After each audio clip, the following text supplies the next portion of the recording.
It's Jennifer here again from Belladonna's Botanicals, and today I want to talk about knowing your limitations when working with the spirit world and the demonic divine. And this is in general, and this kind of is going to broadly encompass also just generally working ritual spells, occult things. And I'm going to put in this caveat here. Hi, I am neurodivergent. I am autistic, ADHD. I have had issues with mental health problems in the past. I do have complex PTSD. And I occasionally have bouts. Usually it's interrelated with one of those things. I do have a history of depression. And also, I have an autoimmune disorder and chronic pain. So, and mobility issues associated with that chronic pain. Um, I talk a lot about ableism in the craft, in the occult, and what I am not doing here is propping up ableist bullshit, because there is a lot of ableist BS out there in the occult spectrum. If you think that you have to do everything exactly by the book and you will fail if there's deviation, I'm sorry, you're kind of ableist, because you're telling people who, may not be able to construct elaborate ceremonial magic circles and things like that, that their magic will fail and they're not a magician because they can't do what you do. That is getting set aside. What I'm talking about here is knowing your limits when working with the spirit world, with magic, with the demonic divine. And there's a reason for that. I have to know my limits. Sure, I would love to do freaking everything, but boy howdy, can I? No. Now there are times with having an autoimmune disorder of psoriatic arthritis, it flares up. There are times when I'm okay. I can do, my normal range of shit with no problems. But there are times, and this is a twofold issue here. There are times when I can't. Or there's times when I feel great and then I overdo it and F myself up for another couple weeks.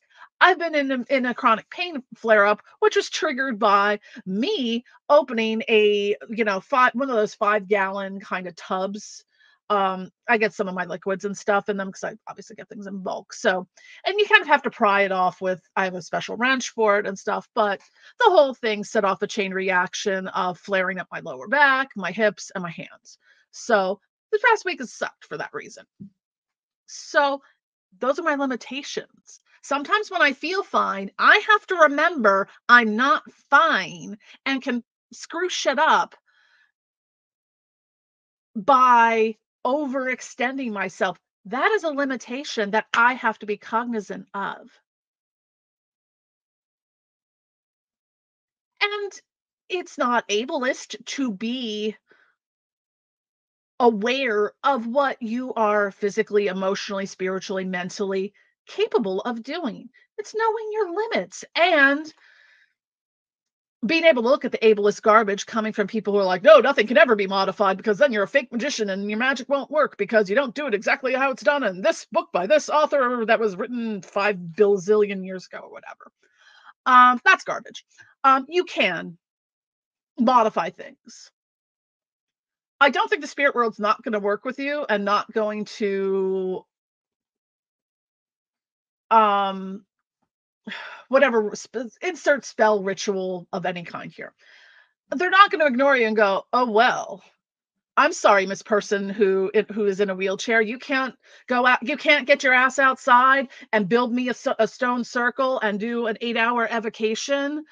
Yeah, no, sorry. Yeah, we don't work with your type. Like, think about that. That's kind of what you're saying when you espouse that kind of ableist rhetoric. What we should be looking at is, okay, hey, you know what? If you can't go outside, whether you don't have the space, the money, or the physical ability to do these things, here are some alternatives as to how you can achieve that goal. Because a lot of what we do in ritual and spells, a lot of that's for us. But I digress on that point. So I have to know my limits. And I've talked about this before in other videos, especially on mental health issues. Like, Yes, I have worked with this demonic divine and the dark goddesses and the spirit world, my own guides and ancestors and a whole other, pantheon of things and, on my healing. But I came in to all this already having had 10 years, a solid 10 years of intense self work and shadow work under my belt. I came in at a very different level of experience for that. Now, if I was in the throes of a catastrophic depression and had never done a lick of therapy, shadow work, or self work, this might be a bit much. And it's to know your limitations on that. And I'm going to talk about, I'm going to make a separate video about this, but I'm going to talk about there are some force majeure type things in which I am, I'm just, there's no easy way to really say this. Some people need to be blocked, banished, and bound from working within the demonic realms because they are going to do unmitigated harm to themselves and anyone in their vicinity. It's not it's would you hand someone who is openly espousing unaliving ideations, would you hand them a loaded gun and some bullets? It's kind of the same principle there. It's more, it's not for petty binding. Oh, well, I don't want you to work with the demonic because you're an idiot. No, I'm putting, I'm bubble wrapping this for you so you don't get hurt. It might seem a little gatekeepy, but there are people I've encountered that should not, under any circumstance whatsoever, be working with magic, shouldn't be working with the demonic realm because they do not have the mental capacities and facilities to do so and are going to fuck themselves up and anyone in their vicinity. That's what I am talking about. And unfortunately, those people also do not have the capacity to know their limitations, to know that they should not be doing, the Abramelin rituals. They shouldn't be evoking all the goetic, demons for X, Y, and Z. And they should not be working with powers that are beyond their comprehension when they can't even comprehend, what's right in front of them. And I realize a lot of people do come to magic and occultism and all of that out of desperation for things. Hi, been there myself. Um, but there's a point at which, and I can look back on things I've done, and I'm like, okay, why was I doing this? What was I hoping? Did I get anything out of this? Was I hoping to get anything out of this? Because sometimes those people, if you, I've seen it happen. I've seen it happen to other people that are not hinged quite well, getting taken advantage of by, other people in shitty wannabe badass sorcery, sorcerers or the culty types that will just have their underlings curse on their behalf. It's like, oh, you don't like big name author number one? Well, I'm going to curse you for not liking big name author number one because I'm friends and I want to impress big name author number one. Or I think I'm building some kind of merit or some kind of, I'm showing my devotion to this person kind of thing. So I don't want people to get hurt working any aspect of magic. And you can. I mean, I often talk about like not approaching things with fear, and that is true. I'm not saying that. I'm just saying that there are people who should not be working with this stuff at all.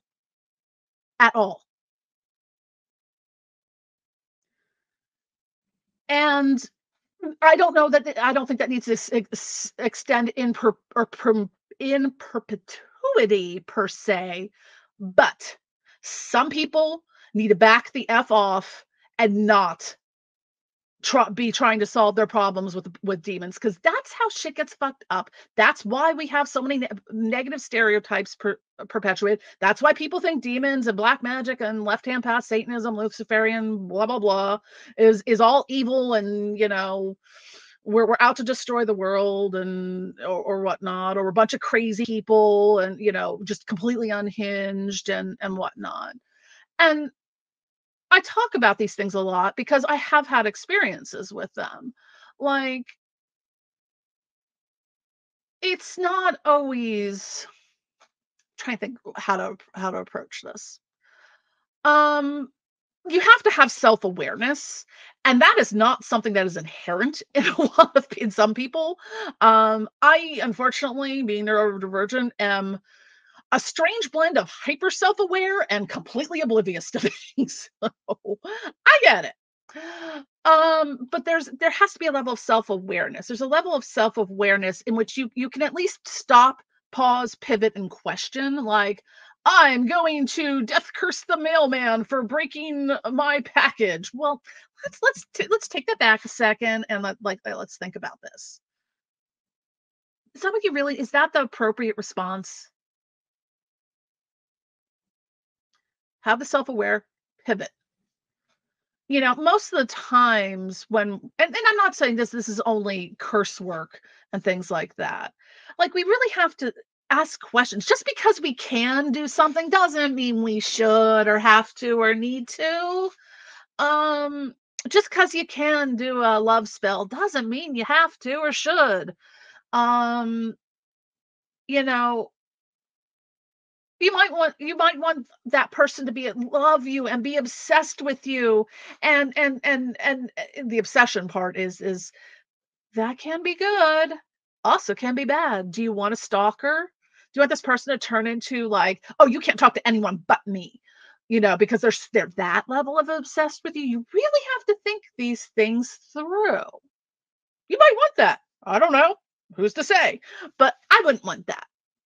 I wouldn't want someone obsessed with me to the point of, stalking me and following me and threatening, people I'm friends with. Be like, well, you know, I'm dating her now, and I'm in love with her, and I'm obsessed with her, so she can't be friends with any other guys. So, that kind of thing. Um or, oh my god, I saw him talking to another woman, so I smashed in his windshield of his car, kind of thing. It's like, be careful what you wish for, because it might happen, just not the way you want it to. So, again, this is knowing your limits, knowing your strengths, and knowing your weaknesses. Like, and then those are very crucial things to do. I know what I'm good at. I know what I suck at. There are things I'm just not good at, or I haven't quite honed my abilities for that. Like, I would say my biggest drawback is the fact that I suck at trusting my intuition. That's usually spot on. I'm usually ignoring it. No, I'm ignoring it, and then go, well, what did you expect there, dumbass? Um, I've had that where because again, my toxic trait is giving people way, way more chances than they deserve to redeem themselves, always seeing the good in people, trying to hold out hope and whatnot. And you know what ends up happening almost every damn time there? I get burned. So I'm learning at least to be faster on the draw there, to go, nope, done. And I have no problem writing people off. I have no problem dropping clients. Not every, yeah, I'm going to default to what I said here with the block, banish, fine from the demonic realms. Not everyone needs to be working with this or should be working with this. And I'm not giving you the tools to destroy yourself and the world around you because you're incapable of working within this current, right now, at this point in junction in your life. Know your limits. Don't start out on day one trying to do things that, it took other magicians decades of experience and knowledge to work out, to because it is trial and error all the time. It is looking at things and going, how can I make this work for me? How can I adjust this to work for my needs? I have to, because I know my limitations at times. Like, I gotta tell you, what the way my pain is, in my hips, especially when it's in my hips and low back, sitting hurts. Like, I'm gonna have to get up and walk around in a little bit after I'm done with this video because I've been sitting too long in a comfy chair. Because it's just putting too much pressure on my hips. So I am limited at times in the duration of what I can do, when I can do things, and any number of other things, factors that can go into that. So I've learned to modify what I do around those limitations and not push myself to the point of causing physical harm. Um, And those are things to take into consideration. There's being an ableist piece of shit, and then there is acknowledging that our bodies and brains and everything about us is different. And sometimes we need to shift our focus and pivot things around those differences. It doesn't make you any less of a magician if you can't go out and build a stone circle in your yard. I live in a freaking HOA complex. I can't go outside and build a stone circle in the yard. I mean, I might be able to go into the dog park and hopefully have no one notice, but I somehow feel like that would get noticed. So, you have to do things when there are limitations, whether they can be legal limitations as well. And I'd like to kind of point out, when it comes to, the tools you have, yes, look, we all love the shiny bells and whistles. I can and the witchy aesthetics and all of that. I can't, poo-poo that. But you don't need all of that to do magic. Like, I've read a little bit. I haven't gotten through all of Damien Eccles' work, but like the shit he was able to do on death row. Do you think he had an occult store? Do you think there's occult stores on death rows or, things like that? Not. He probably did all of that. Magic is very mental. So if hear me out, since there is a very heavy mental component to magic, and your brain ain't screwed right, and I'm not being glib about this because, hi, I have had my issues, many issues with my mental health over the years. I kind of bring a little levity. I just don't want anyone to think that I'm like looking down my nose at you or making fun of you for whatever, because hi, been there. But there is a level of, unmitigated, unmanaged, untreated, unacknowledged, dangerous mental health issues that this would not go well with. And that's when you see people, doing some pretty heinous, like that kid, was it the Daniel Hussein kid in England who murdered two young women in some demonic pact with Lucifuge Rofacal, you know. Um, I guess he didn't get the memo that you don't need to do that, but that person was going to do what that person did regardless of what thing. It just, again, someone handed him the pew pew and the pew pew projectiles, and we're like, here. So, and by that I don't mean literal, I mean that magically. That person should not have been working in the demonic divine, in the demonic realms. That's someone who should have been blocked, banished, and bound from working with spirits of any kind. That's what I'm talking about when in those cases. I'm talking about the extreme force majeure things. Um, we all have bad days. We've all got shit going on in our lives. I mean, I still struggle with things from time to time, but things have settled down. I mean, I have my moments, but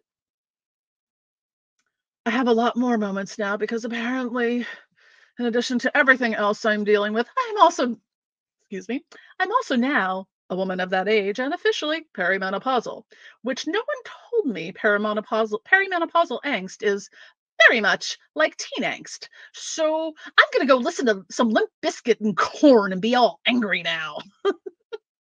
I'm kidding. Yes, kind of. Um,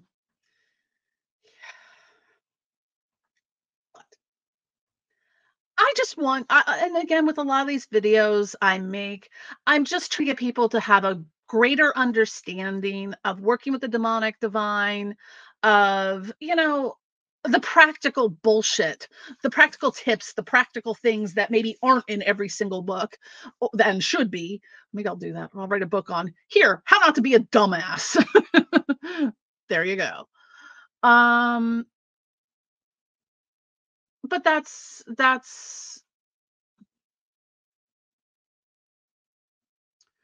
know your limits.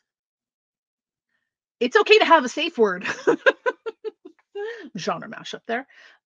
It's okay to be like, there's times I know that there's a lot of push on things, whether you're doing lunar magic, planetary magic, sabbats, various planetary things, and something like this has to be done on this day at this time. Well, sometimes you just have to be okay with just being like, I can do this when I do it. Maybe the full moon ritual doesn't happen exactly on the full moon, but, or maybe I skip it this month. I do things when I can do things. And I'll end with this, because this is just good advice and it doesn't really involve doing much of anything. Um, Physical, anyways, is set up a morning and evening just practice, just a meditation. I'm just going to use loosely meditation practice. So when you get up in the morning before you get out of bed, use whether it's 2 minutes or 20 minutes. I don't know how normal humans sleep and wake up. It's very weird for me. But take that time.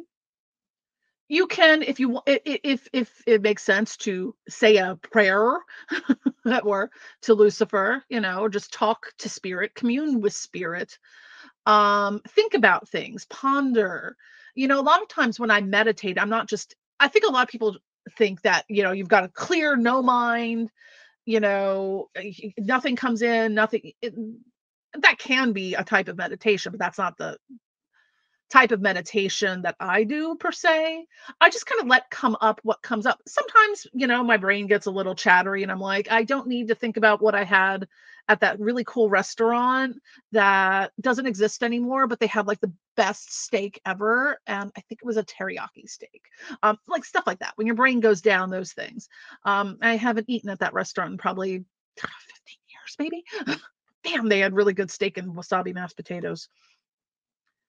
But it's just to take that time. Now, for me, what I also incorporate into that is a little bit of just a quick Reiki self heal. It's part of my energetic and spiritual hygiene because I am a Reiki master, and just to be able to, you know, send myself that healing, meditate. Sometimes I end up journeying, astral travel, communing with different spirits, taking that time just in the morning when you're getting up and just before bed, because your brain is sometimes in a better position to focus and absorb that kind of that information and to hear things, because like some of the psychic clutter is also a little bit lesser, I guess that's the word I'm looking for. So that is, if that's all you can do every single day, you're doing enough. I get some of my best things out of that. That's how I get gnosis. That's how I get formulations for things. That's how I get different spells and rituals and different ideas. Um, or sometimes an answer to I'm like, oh shit, that's why I did that, huh? that's when you see a lot of those things. So you can use that time, that meditation time, to go inward, introspective, and to really kind of think about things, and to ponder anything. Like just take a if you can't clear your mind, no mind, meditate. Pick a topic and meditate on that topic. I want to meditate on. Let's see. Let me grab something. Oh, here, this is closer. I'm going to meditate on this really beautiful piece of blue fluorite that has pyrite in it. So you can bring tools with you. Like, I mean, I have crystals that are in my bedroom and stuff that, if I wanted to do something, I can take that. I can take a sigil from a spirit, work with that, and meditate on those things, or just a broad topic like I want to have a better understanding of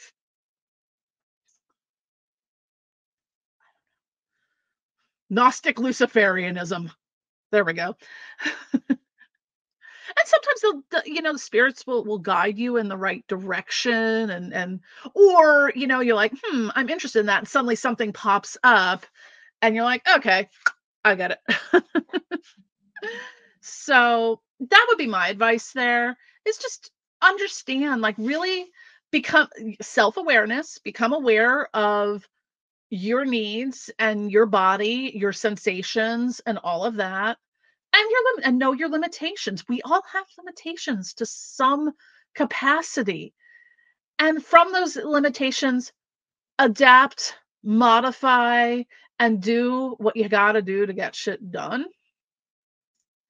And to the ableists out there, may you have the day you deserve. Anyways, but all things can be modified.